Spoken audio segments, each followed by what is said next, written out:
Pourquoi certaines pratiques magiques fonctionnent et d'autres pas? Pourquoi certains individus arrivent à manifester des choses qui dépassent l'entendement et d'autres non? La magie, c'est une science. C'est la science de l'âme qui agit. Ce n'est pas du jeu de hasard. Il n'y a pas véritablement de chance dans la pratique magique. Quand une pratique magique est bien faite, elle amène automatiquement des résultats. La magie, tout comme l'alchimie, peut être comparée à la cuisine. Lorsqu'on a de l'expérience dans la cuisine, on peut s'atteler à des recettes de plus en plus complexes, de plus en plus difficiles à réaliser. Malheureusement, la majorité des gens, le commun des mortels, décident de pratiquer des rituels ou des techniques sans avoir une structure énergique adéquate et sans avoir également la maîtrise qu'il faut pour pouvoir pratiquer en bonne et due forme ces rituels. Tout comme un débutant qui commencerait à vouloir réaliser un repas gastronomique en n'ayant aucune expérience, le résultat sera tout aussi hasardeux pour la pratique magique. Dans cette vidéo, je vais t'expliquer pourquoi certains rituels échouent, pourquoi est-ce que vos pratiques de manifestation ou de magie ou de haute magie ne fonctionnent pas, et nous allons voir ensemble comment remédier à cela. Tout d'abord, il faut comprendre une chose les amis, c'est que la réussite d'une pratique vient de l'intercesseur, vient du pratiquant. Il faut vraiment comprendre dans un premier temps que la réussite d'un rituel ou d'une pratique magique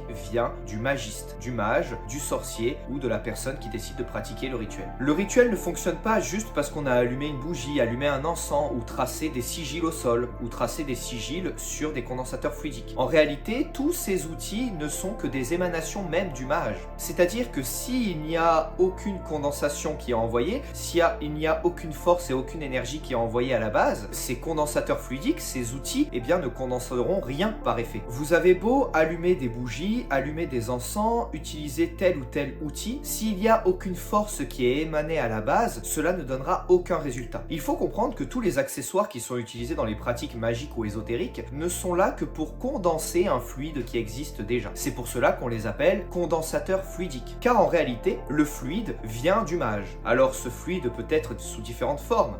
Il peut être le fluide vital, si vous voyez ce que je veux dire. Je ne veux pas me faire strike directement à mes vidéos.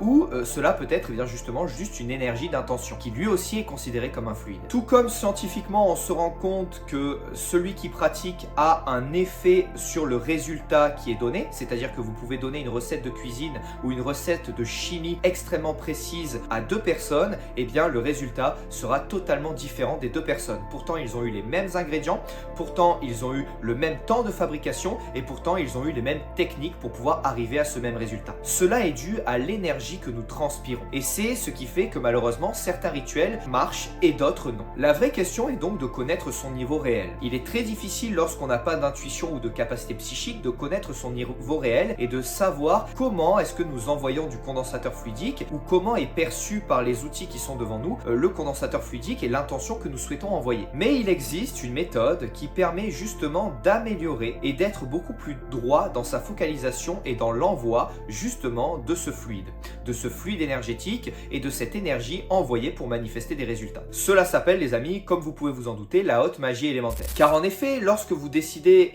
d'équilibrer chacun de vos éléments, votre pensée sera plus nette, plus juste. Cela se perçoit sur le caractère, mais également sur la perception que vous aurez du monde. Pour résumer les amis, comment se passe un rituel ou une pratique magique? C'est le mage qui va envoyer une énergie et les outils vont le condenser et faire en sorte de pouvoir être transmis, de pouvoir transmettre le message de ce fluide envoyé au départ par le mage. Donc, si le mage n'est pas lui-même assez équilibré, si le mage envoie une intention un petit peu balbutiante, s'il n'a pas une maîtrise parfaite de sa visualisation ou de son souhait, malheureusement, le résultat sera tout aussi hasardeux. Et c'est vraiment ça qu'il faut comprendre les amis. Et c'est pour ça qu'il y a des praticiens en magie qui ont été initiés à des choses et qui sont incapables de manifester un quelconque résultat. C'est parce qu'ils n'ont pas travaillé comme il faut sur sa structure énergétique. Regardez par exemple les formations que je propose. La formation sur la magie élémentaire est obligatoire, car si vous commencez à vouloir pratiquer la magie invocatoire sans avoir une maîtrise parfaite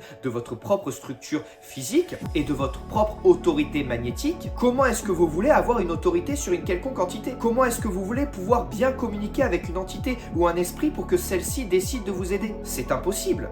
C'est la même chose pour la pratique magique ou pour les rituels plus simples. On essaye de pratiquer des rituels de plus en plus complexes qui demandent de plus en plus d'ingrédients, mais on n'a pas compris que la base, c'est la capacité de manifestation qui est révélée par la loi de l'attraction. En En effet, la loi de l'attraction nous donne une clé très puissante. Vous pouvez, même sans rituel, attirer les choses à vous. Et il faut commencer par des petites victoires. Vous essayez de manifester des réussites qui dépassent l'entendement, des pouvoirs ésotériques puissants, sans jamais d'abord, avant, essayer de connaître les premières classes. C'est ce que je propose au travers de ma formation sur la magie élémentaire. Connaître les premières classes, certes quelquefois un peu rébarbatives dans leur exercice, mais qui permettent d'utiliser la magie comme elle est, à savoir une véritable science, à savoir la science des sciences.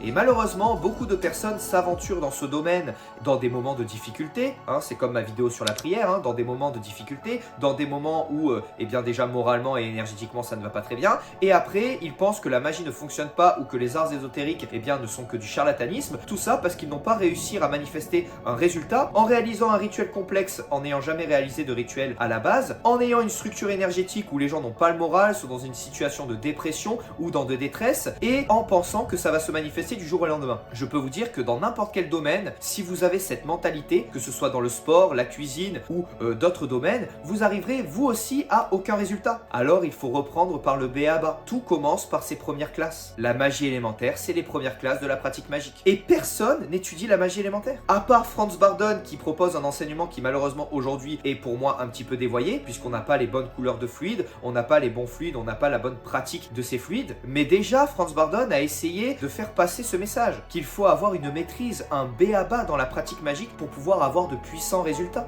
C'est au bout de 5 ans de pratique, je vous le dis, en vérité les amis, que j'ai réussi à manifester les choses qui ont le plus changé ma vie et qui font qu'aujourd'hui, eh bien, je vis absolument toutes les volontés que j'ai émises durant, eh bien, ces 5 dernières années. Donc, la magie, étant donné que c'est une science et une pratique, comme une pratique sportive, doit être faite d'étapes. Tout d'abord, la maîtrise de notre structure élémentaire. Ensuite, la pratique et l'amélioration de notre intuition. Ensuite, les petits rituels, les rituels simples qui demandent peu d'accessoires. Et enfin, l'ultime clé, la magie invocatoire, qui est une magie complexe et qui demande beaucoup d'outils et beaucoup de focalisation d'énergie, différentes à chaque fois. Donc il est très important de comprendre ça les amis. Dans cette vidéo, il faut que vous compreniez cette ultime clé et c'est pour ça que je vais la résumer. L'ultime clé, c'est le mage. Si vous n'arrivez pas à manifester des choses, regardez comment vous étiez mentalement lorsque vous pratiquiez le rituel. Regardez, est-ce que vous maîtrisez vraiment votre structure élémentaire et est-ce que vous avez déjà appris ce qu'étaient réellement les éléments à l'intérieur de nous. Regardez aussi également si le rituel n'est pas trop complexe. Car aujourd'hui, malheureusement, il est vrai que sur les réseaux sociaux, il y a de plus en plus de personnes qui font beaucoup de vues, beaucoup de likes, beaucoup de commentaires en proposant des rituels extrêmement complexes et puissants. Mais ces rituels seront certes complexes,